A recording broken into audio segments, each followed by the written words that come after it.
కన్యవారి కనుక చూసుకున్నట్లయితే ప్రస్తుతం మీకు ఉండేటువంటి గ్రహస్థితి ఏదైతే ఉందో కన్యారాశి వారికి రాశి నుంచి 6వ స్థానంలో శనికుజుల యొక్క ప్రభావం చాలా మంచిది. 6వ స్థానంలో ఉంటాయి 2 పాపగ్రహాలు.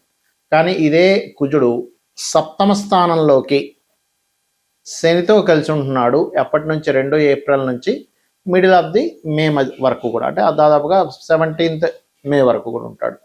మరి ఈ యొక్క గ్రహస్థితిని అనుసరించి మీకు ఎటువంటి విషయాల్లో చాలా బాగా కలిసి రానుంది, ఏ విషయాల పట్ల మీరు ఖచ్చితంగా జాగ్రత్తగా ఉండాలి అనేటువంటి అంశాలు చెప్తుంది నేనైనప్పటికీ చెప్పిస్తుంది సాక్షాత్ లలిత అమ్మవారిగా భావిస్తూ ఆ లలితాంబిక అమ్మవారి యొక్క అనుగ్రహం మీకు పరిపూర్ణంగా కలగాలని మనస్ఫూర్తిగా కోరుకుంటూ, ప్రధానంగా ఇక్కడ చూసుకున్నట్లయితే మీకు 6వ స్థానంలో ఉన్నాడు ప్రస్తుతం కుజుడు రాహు. ఇది పోటీ వాటికి, అంటే పోటీ పరీక్షలు కనుకోండి, లేకపోతే ఏదైనా ఒక పోటీతత్వంగా వెళ్ళేటువంటి విషయాల్లో అనుకోండి, చాలా చాలా చాలా బాగా కలిసి వస్తుంది ఈ కాంబినేషన్ అనేటువంటిది. అందులో ఎటువంటి సందేహం లేదు, గుర్తుపెట్టుకోండి.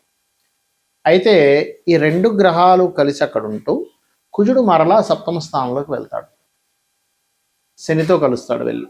మరి ఈ శనితో కలవడము, ఆల్రెడీ రవిశనులు కూడా అక్కడ ఉన్నారు కాబట్టి ఖచ్చితంగా మీరు మే 17వ తేదీ వరకు కూడా వివాహము, పార్ట్నర్షిప్స్, అందులో గవర్నమెంట్ ఎంప్లాయీస్తో ఏదైనా మీరు కలిసి షేరింగ్గా ఏదైనా చేసేటువంటి విషయాల్లోని ఖచ్చితంగా జాగ్రత్తగా ఉండాలి. ఎందుకంటే వివాహ నిర్ణయాలు 7మంలో ఉంటాయి. వివాహ జీవిత భాగస్వామి 7మంలో ఉంటాడు, అంటే 7వ స్థానం దాని యొక్క కారకత్వం అనమాట.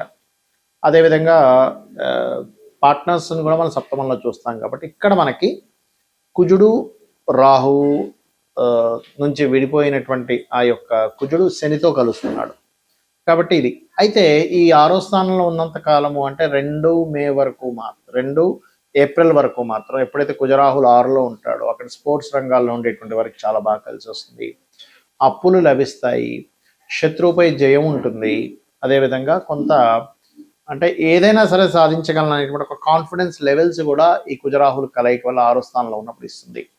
అయితే మనకి ఎంతైనా కూడా కాన్ఫిడెన్స్ ఉండొచ్చు, కానీ ఓవర్ కాన్ఫిడెన్స్ ఉండకూడదు అంటారు. కాబట్టి మన యొక్క కాన్ఫిడెన్స్ లెవెల్స్ ఒక కంట్రోల్లో ఉండడానికి మాత్రం మీరు చేయవలసింది ఏమిటి అంటే వెంకటేశ్వర స్వామి యొక్క ఆరాధన, వెంకటేశ్వర స్వామి యొక్క స్తోత్ర పఠనం ఎక్కువగా చేస్తూ ఉండండి. అదేవిధంగా మీకు దగ్గరలో ఆంజనేయ స్వామి, దుర్గా ఆలయాలకు ఉంటే వెళ్తూ ఉండండి. గోవులకు కాస్త బెల్లము, క్యారెట్స్ తినిపించండి, ఖచ్చితంగా మీకు బాగుంటుంది. అయితే ఇదే కాంబినేషన్ మీ పర్సనల్ చార్ట్లో ఉంటే ఏమిటి అనేది తెలుసుకోవాలి. సర్వసాధారణంగా కుజరాహు ఈజ్ అతి కోపము, అగ్రెసివ్ నేచరు, హైపర్గా ఉండేటువంటిది, శక్తివంతంగా ఉండేటువంటి కాంబినేషన్. కుజా శని కూడా అంతే. అంటే ఏమిటి, కర్మకారకుడైనటువంటి శనికి మన ఎనర్జీ కారకుడైనటువంటి కుజుడు కనెక్ట్ అయ్యాడు. సో కర్మ ఈజ్ ఎనర్జెటిక్ కర్మ, అగ్రెసివ్ కర్మ, అగ్రెసివ్ నేచర్ దీన్ని ఇస్తూ ఉంటుంది. అయితే మరి అందరికీ ఈ యొక్క కాంబినేషన్ అనేటువంటిది ఇబ్బంది ఇవ్వాలా ఏమిటి అంటే ఇక్కడ మనం ఒక్కొక్క దాన్ని బట్టి చూసుకోవాలి. ఉదాహరణకి లగ్నంలో ఉన్నాడు అనుకోండి కాంబినేషన్ మీకు, అప్పుడు వాళ్ళ జీవులు అంటే వాళ్ళ యొక్క తత్వం అనేటువంటిది కంప్లీట్గా కొంత చిన్న చిన్న విషయాలకి అగ్రెసివ్నెస్ రావడము. హెల్త్ పాయింట్ ఆఫ్ వ్యూలో చూసుకుంటే కనుక ఈ యొక్క శనికుజులు కానీ కుజరాహులు కానీ ఉన్నప్పుడు కొంచెం బీపీ లెవెల్స్ పెరగడం ఇట్లాంటివి ఇస్తూ ఉంటుంది. ఇది ఒక్కొక్కసారి లగ్నాధిపతితో కలిసి ఉన్న లగ్నాన్ని చూస్తున్న ఈ యొక్క కాంబినేషన్ ఇస్తూ ఉంటుంది, గుర్తుపెట్టుకోండి. అయితే ఇదే మనకి ఒకవేళ ధనస్థానంలో ఉంటే ఇక్కడ 2 విషయాలు చూసుకోవాలి. ఎలాగా అంటే ఒక్కొక్కసారి ఎవరైనా పవర్ జనరేటింగ్ రిలేటెడ్ ధనయోగం, పవర్ రిలేటెడ్ సంబంధంగా ఎలక్ట్రికల్ స్టవ్స్ కానీ, ఎలక్ట్రికల్ వస్తువులు కానీ, ఎలక్ట్రికల్ బ్యాటరీస్ తయారు చేసే ఇలాంటి వాటి ధనయోగాన్ని ఇస్తుంది ఇక్కడ. కాకపోతే కుటుంబ సభ్యులతోని ఇబ్బంది అనేటువంటిది ఇస్తూ ఉంటుంది. అదే 3లో ఉంది ఈ కాంబినేషన్.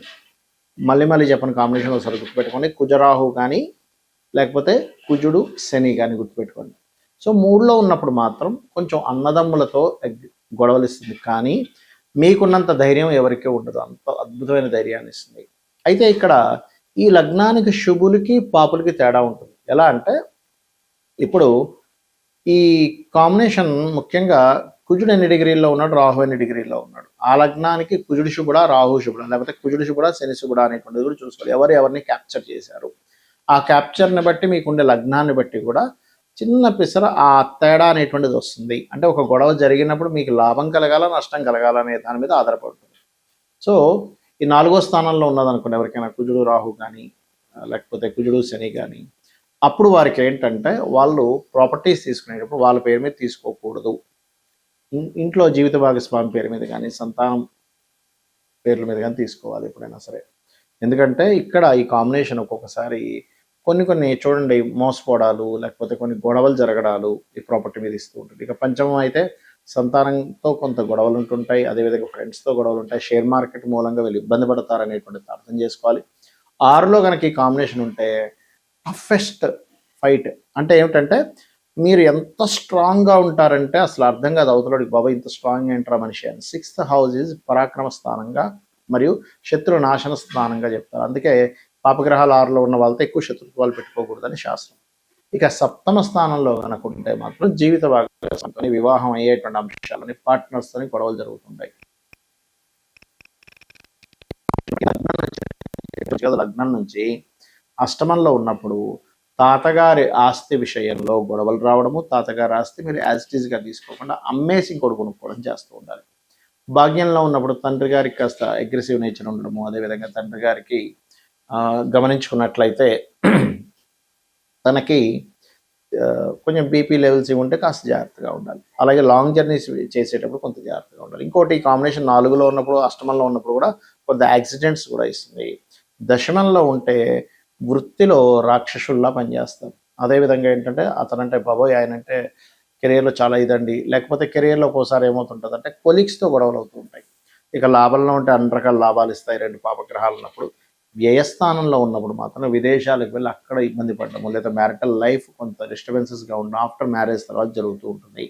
అదేవిధంగా తండ్రి గారు ఆస్తి పరంగా కూడా చూసుకుంటాం 12వ స్థానం అనేటువంటిది. అయితే ఇక్కడ మీరు అర్థం చేసుకోవాల్సిన విషయం ఏంటి అంటే ఇటువంటి కాంబినేషన్ మీ పర్సనల్ చార్ట్లో ఉంది, వెంటనే భయపడిపోవడం కాకుండా మీకు అసలు ఆ దశలు వచ్చాయా లేదా చూసుకోండి. ఆ మహాదశలు అనేవి రాకుండా ఏదో అయిపోతుందేమో, అమ్మో ఏదో మనకి కాంబినేషన్ ఉంది కాబట్టి అని అనుకోకండి. ఒకటి మహాదశలు, అంతర్దశలు రావాలి. మహాదశ లేదు, చిన్నప్పుడే అయిపోయింది, దాని ప్రభావం ఉండదు. Point number 1. రెండవది అక్కడ అసలు అది యాక్టివ్ అవ్వదు ఒక్కోసారి, అంటే పోర్ట్ఫోలియోస్ ఏది కూడా దానికి కనెక్టివిటీలో ఉండవు. అలాంటప్పుడు కూడా ఏమీ కాదు, గుర్తుపెట్టుకోండి. అదేవిధంగా మీరు అగ్రెసివ్గా ఉంటేనే అది యాక్టివ్ అవుతుంది.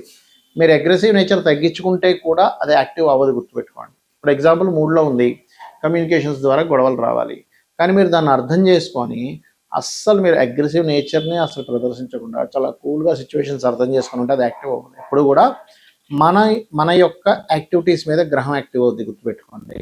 మనం ఒక పని చేసి ఆ కర్మ తగ్గట్టుగా గ్రహం యాక్టివ్ అవుతుంది, అది మెయిన్గా గుర్తుపెట్టుకోవాలి. అలాగే మరి దీనికి పరిహారాలు ఏమిటి? కుజరాహువులు కలిసి ఉంటే రావి చెట్టు కిందని ఆ సర్ప ప్రతిష్ఠ చేసిన వాటి దగ్గరికి వెళ్ళి ప్రదక్షిణం చేయడము. ప్రదక్షిణం చేసేటప్పుడు ఒక చెంబులో నీళ్లు తీసుకొని అందులో పసుపు, కుంకుమ, గంధం వేసి చిటికెడు వేసి కలిపేసి ఆ యొక్క నీటితోనే మీరు ఆ నీటిని పట్టుకొని రావి చెట్టు చుట్టూ ప్రదక్షిణం చేసి వాటి మీద వేయడం. అదేవిధంగా శని కుజులున్నా కూడా ఈ రెమెడీ చేసుకోవచ్చు. గోవులకి క్యారెట్స్, బెల్లము ఇటువంటి పదార్థాలు తినిపించడము, మరియు వీలైనంత మటుకు శివాభిషేకం ఎక్కువగా చేసుకోవడము, విష్ణు సహస్రనామాలు రెగ్యులర్గా వింటూ ఉండడము, చండీ పారాయణం లాంటివి చేయించుకుంటూ ఉండడం చేస్తూ ఉంటే ఖచ్చితంగా మీకు దీని యొక్క ప్రభావం కంప్లీట్గా పాజిటివ్గా రావడం జరుగుతుంది. శ్రీమాత్రే నమః.